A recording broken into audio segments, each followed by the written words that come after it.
Hello everyone, Tara here, and today I've got with me Transart's BWM-08 Metal Spider Queen, aka BWM Transmetal Blackarachnia. So let's get right to it. Starting from the packaging, on the front we have this lovely Transart style of art for the figure, and I love how the company has made their own individual trademark for figure art. And as you can see, you have with really shiny yellow metal spider here on the front, queen with white, and if you get closer you can see metal jungle, and on the left you've got the BWM-08 and the Transart logo. And if we turn around at the back, you've got this really amazing picture of the scene where Blackarachnia uses the Transmetal drive to turn herself into a Transmetal. And I really like this photo so much, I am actually thinking of turning this into a background for the figure. And as for the sides, you don't really have anything interesting. Yeah, I've shown you the legs, and again Metal Spider Transart. So that's it about the box. So starting from the beast mode, there she is, Blackarachnia in all her glory, all transmetal-y and shiny and metallic all over. Getting a closer look at that abdomen, this thing looks amazing. The sculpting on this figure is spot on, and as it should be, of course, from Transart. That's what they're aiming for, and that's what they've achieved. Everything on this looks amazing. So let's get a closer look at that face that only a mother could love. When I see this face, I'm quite reminded of the old Fly movie for some reason. Now, of course, you have retractable jaws, so these do move outwards basically, but because this plate here is getting in the way, I can't really move those. And also, the mouth opens and closes, if you can see that. Now, if you turn it on the other side, of course you can see the head right here.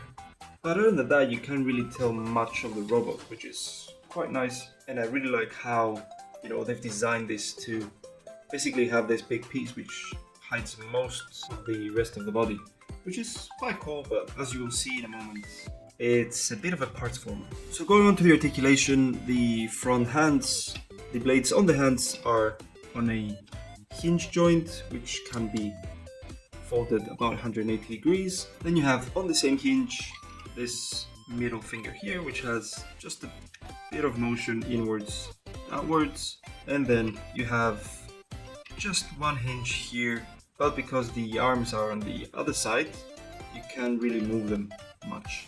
You also have a double hinge here, but you don't really utilize it in the beast mode, so I'm just gonna leave it. Now, as for the legs, you have two different sets, which is this style and this one. They have minor differences. I mean, this set has like spikes on the top, and this one is more mechanical looking. And if I'm not mistaken, in the directions it shows that these mechanical ones should be the front and the last one, but I've put them in sets. So as for the articulation, the base of the legs is on a ball joint, so you have all the articulation you could ever want from a ball joint. You have a swivel, and you also have a hinge here, so you can move all the leg section together about almost 90 degrees. And you also have one hinge here, which allows for a bit of an empty space, and then you have some clicks, 1, 2, 3 clicks until it's straightened out. And that's pretty much it for the articulation. Now, as for accessories in this mode, you do get this little stand here, which basically you have to assemble the 3 pieces together, and you also get this block here for weight, counterweight. So it's pretty basic. To toucher, you have this clear part here which goes onto the abdomen section, so you just align it, push it in, and it should stay there fairly well. And as far as the stand for this mode goes, it does its job pretty good. I mean, she's quite stable, and it also secures the abdomen section, which covers up the rest of the robot mode. And unfortunately, I can't say the same for the adapter that goes on the robot mode, and you're gonna see that later on. And that's pretty much it about the accessories. Even though technically this figure is pretty much one big accessory in itself, and you're gonna see later on why. Now, as for size comparison, here she is with Masterpiece BWM Dinobot. Here she is with Transmetal Scavenger. Let's put them side to side. So their size is quite similar. Here she's with the original Transmetal Optimus Primal. They look quite nice together, of course. Here she's with Cybertron's Leo Prime. And here he is with BeastWars Inferno. So, scale-wise, I would say she's pretty show accurate once again, so that's pretty good. So let's get on with the transformation.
And there you have Blackarachnia in her robot mode. Oops, she's a bit naked. So there she is, Blackarachnia in her robot mode. I love the coloration on her, the entire metallic paint they've used, it's really good. And of course, the show accuracy is on another level, obviously, with this company. Unfortunately though, she can barely stand on her two legs because she's a woman and she needs to have high heels, I guess. And that makes her really prone to falling down. Now I'm gonna go ahead and strip her. Yeah, that's what I said, when she cannot stand. So this little chest armor has a magnet on it, but it barely stays on, so I'm just gonna go ahead and remove it to prevent any paint scratching on it, because this is metallic painted. So let's get a closer look onto that amazing head sculpt. I really like what they've done. The show accuracy again is amazing. So you've got this really nice metallic orangey yellowish paint here for these little hair strands, whatever these are. Of course you have the faceplate mask, which is in this really nice gold color, and her blue face and pretty much blue body to go along with that face. And of course you have the shoulder pads with this really nice metallic red, and you also have this metallic navy blue on the other side. And going down onto the abs, she's quite fit, I have to say. You can tell some of the details they've made onto this figure. For example, the bicep here, the tricep at the back. Really nice detailing there. And going down onto the waist, you can see some waist guard. You can see the gold design with some markings here. And you also have these 4 red little bulbs, which kind of look like the spider eyes, similar to how she was with her base form, the non-transmetal one. And going down to the legs, again, really nice paint job. I really like the color they've used and how the gold and the red slowly fade together, which is really nice. And as for the toes, you've got this shiny chrome. I'm not sure if this is actually die cast. It might be, but to be honest, it doesn't do a very good job of staying there. And of course, if you turn her around, again, the very nice sculpture of the back. So earlier on I said that she's a shells former, parts former basically, and the reason is that if you want you can detach this. It's attached to these 2 pegs and just leave it off to the side, and actually this makes the transformation much easier, and she has a bit better stability than before because she's a bit butt heavy. So yeah, I think even without the spider part, she looks quite good. Now, as for articulation, starting off from the head, you have a ball joint here at the top, so you can rotate her face all the way around. And you also have a bit of a hinge down at the base of the neck, which is mostly used just for the transformation, but I mean, if you want, you can utilize it, though it looks kind of silly. Now, the shoulder pieces are on ball joints, so you can just angle them however you like. And going on to the shoulders, you've got one hinge here that allows it to go up almost. You can pretty much do 180 degrees. It can rotate 360 degrees, but it's quite stiff, so yeah. So going on to the arm, you've got a bicep rotation of 360 degrees. Then you have a double bicep joint, which allows you to have 180 degree bend. You don't have any wrist rotation, but you have one pin joint here that allows for this finger movement, and you can also flip out the claws on the same hinge. But you have to be careful with this part because it's quite stiff and the finger in the middle can break really easy. Now, as for waist, you do have waist rotation, but this is on a ball joint, so if you try to move it too much, it pops off.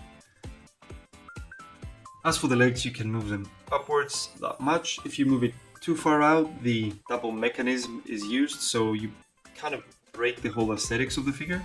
But anyways, you can utilize that joint. Just be a bit careful with it because it is stiff. She can do full splits and even more so. And of course you can move the leg backwards that much. You can pretty much do a 360 degree on the legs, so that is pretty agile. And as for the knees, they are on a single hinge here, but if you move it too far, you can enable the second hinge on the inside. Again, it breaks the whole design, the whole aesthetic of the figure, but you have a 180 degree bend, so that's pretty cool. And going down onto the foot, you have a 180 degree bend on the ankle, front and back, and again a 180 degree bend side to side. Though it looks like she has a rotation here on the top as well, that is not the case, so do not try to rotate this part because it will snap. Now, as for accessories, of course she does come with the chest plate, which I've mentioned before, and the spider butt, which you can open up if you want and attach it onto her back like this, and it kind of gives her a bit of a different style, let's say. And you also get the spider head, which this originally was rotated upwards because it attaches onto the inside of the shell in there. So what you want to do is just rotate this to face downwards, and you can attach this onto the peg of her hand. So you have that peg right here, which you can go ahead and attach the gun, let's say, onto it like that. Now, unfortunately, because of the hand design, for her to actually use it for aiming, you have to rotate the bicep and just keep her entire arm straight to, you know, look as if she's actually using it. That's how you want to do it. You can also open and close these little fangs here, which are spring-loaded. And of course, you also get the stand. And I've gone ahead and swapped the spider holder for this one.